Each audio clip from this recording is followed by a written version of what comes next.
in the early 2000s, when I was writing about what was called socially responsible investing back then, the notion of ESG came up, obviously, and I was covering that.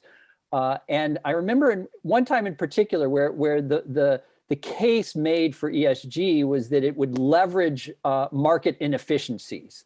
So in other words, that environmental, social, and governance data was not being metabolized effectively by the market. So that would enable smart investors to profit off of this information asymmetry, sort of applying, traditional economics to the situation. So, being a good journalist, I asked myself, well, what happens when the market fully reflects this information, when that, that metabolization happens, and what the obvious answer is, then that market incentive disappears, and there's no longer a need to really address E and S and G issues. You're not going to get a profit from them, so your prioritization of them would fall away. So, fast forward 20 years, and that may not have been all that off the mark, is what I would suggest. Anyway, I do think that this brings us to actually the time period that I focus on in a subsequent piece. So the piece that Lori mentioned started out as a LinkedIn post. It kind of went viral. It now has 37,000 views, and just really sort of, I didn't anticipate. I just wrote it quickly one night, not really anticipating that it would hit a nerve. And I actually followed it up a couple of days later with a post about Emmanuel Faber and the international standards board. That's my joke about the International Sustainability Standards Board. I question whether they're actually addressing sustainability. And that one went even more viral. It's like got something like 190,000 views, but essentially talking about the same thing here. So obviously this hits a nerve, and what I want to really start on is really this relationship between ESG and sustainability.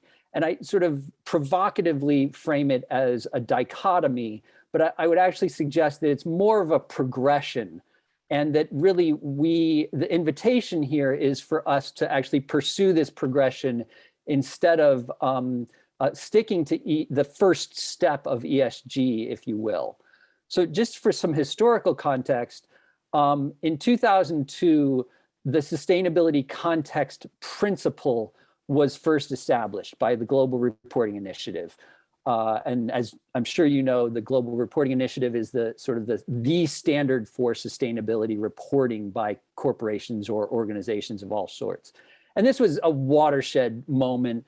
It really has kind of defined my career since then, ever since I that principle came into my consciousness. It took a couple of years, but that it really crystallized that you need to make a link between the organizational level impact, so a company level impact, and the systems level thresholds.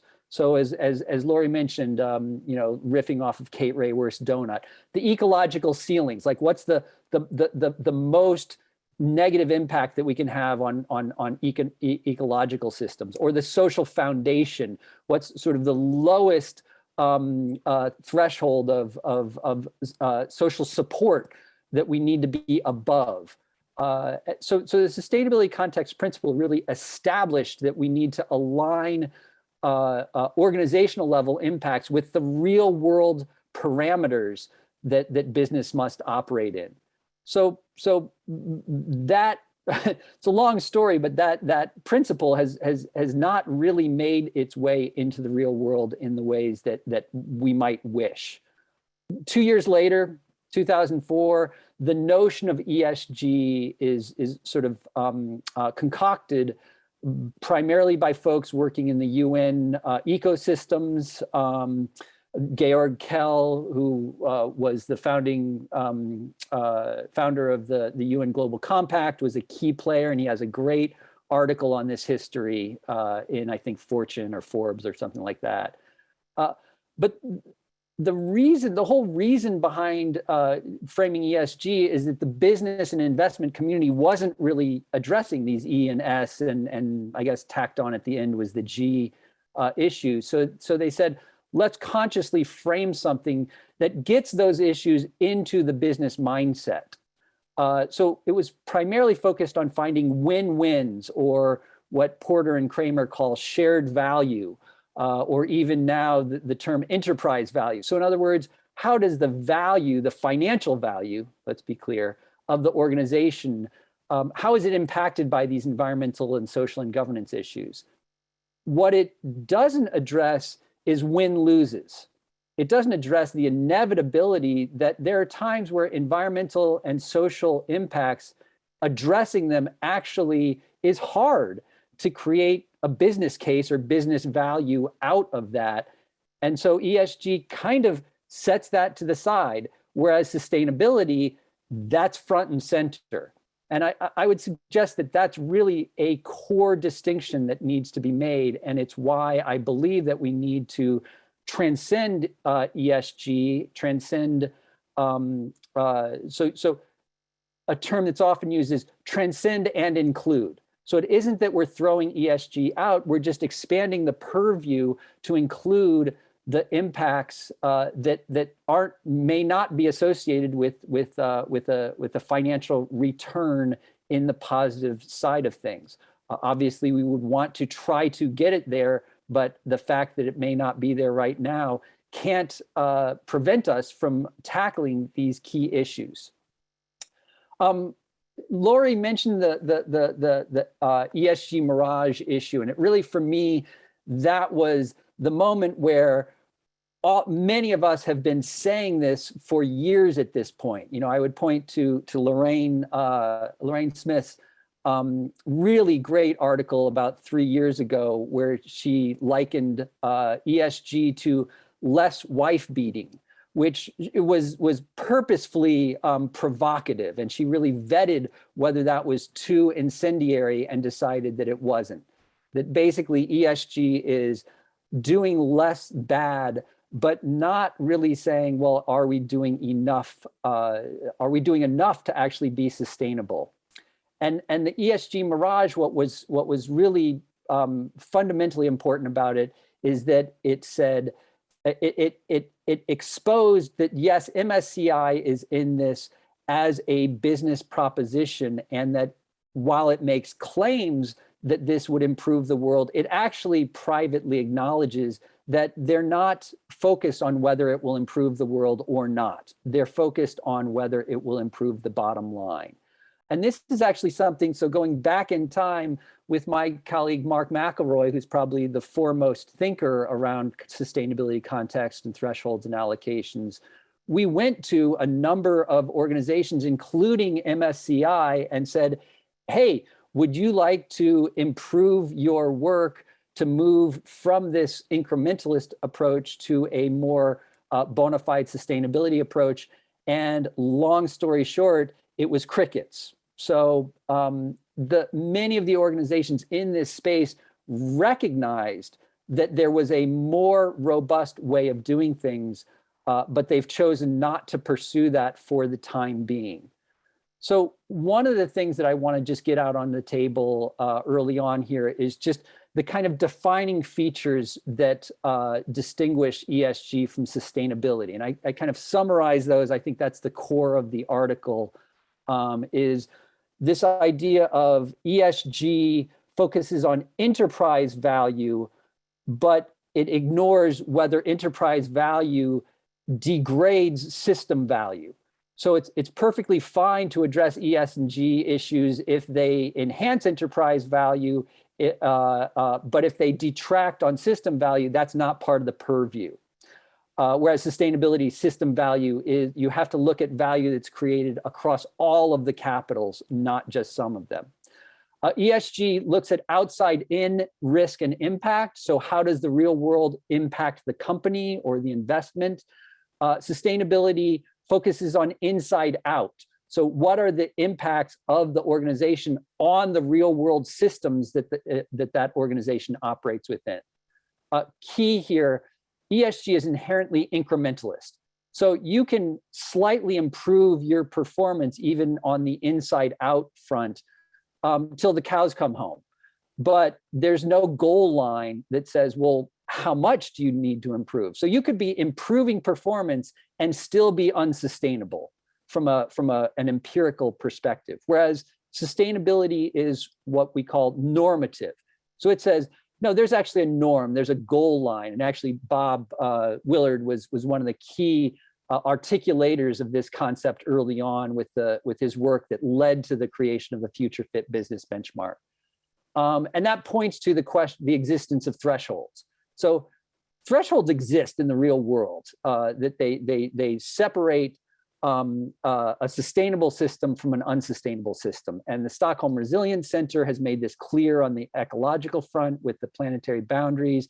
Kate Rayworth's work has made this clear, and I just point to her. She just is a signpost for a lot of other work there. It's just a convenient. She coined the donut, so that makes it convenient. So these thresholds exist in the real world. Sustainability takes account of those. ESG does not take account of sustainability thresholds. The final point that I make in the article is that ESG proponents often are perfectly comfortable moving back and forth between the language of ESG and the language of sustainability, but typically they don't actually implement practice of sustainability. So there's this kind of linguistic flexibility that doesn't actually reflect the practice on the ground. And this is a key one I use, I think in the article, I point to Bob Eccles, who, is a colleague. I've engaged with Bob a lot in the past, but we have this, I'm doing it kind of jovially on his LinkedIn posts, sort of reminding him to not do this conflating. The last thing I'll say to try to keep this to the time period you wanted is that I propose in the article that the career risk equation has flipped, or it's in the process of flipping. So until now, it was safe to embrace ESG and to actually embrace bona fide sustainability. You often were taking on career risk in order to do that because you were pushing the bounds. And I I know this intimately because it's sort of I've spent a career trying to push the bounds and dealt with a lot of colleagues who realized or believed that they were not safe in the career risk perspective to push those bounds. Now, however, I think that the ESG Mirage, now that equation is out there, that ESG does not actually necessarily make the world a better place, or that's not its primary focus.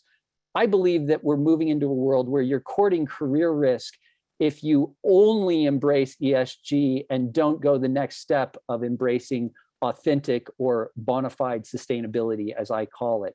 And I think that's really what I would love to focus on in this conversation. There's a few other things that I'll try to get into the Q&A period.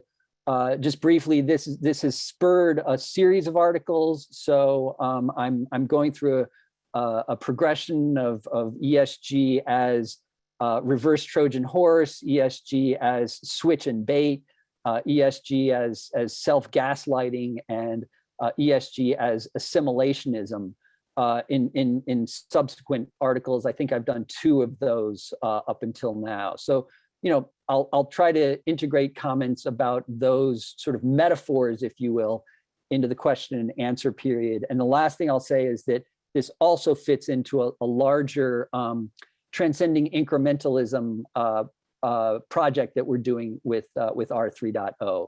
So I'll maybe say a little bit more about that later. But Lori, back to you for some Q&A.